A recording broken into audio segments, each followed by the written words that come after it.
perform warranty work. So I'm not really worried about it that much. It is a bit of an annoyance for this, but we'll live through it.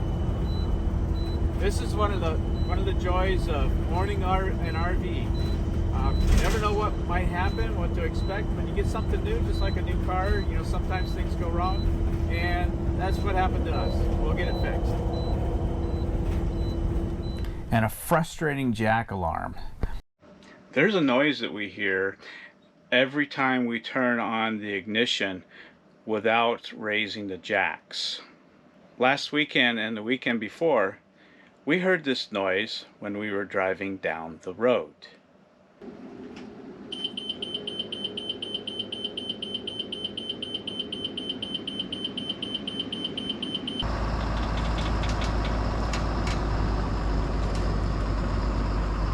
Looking good, looking good.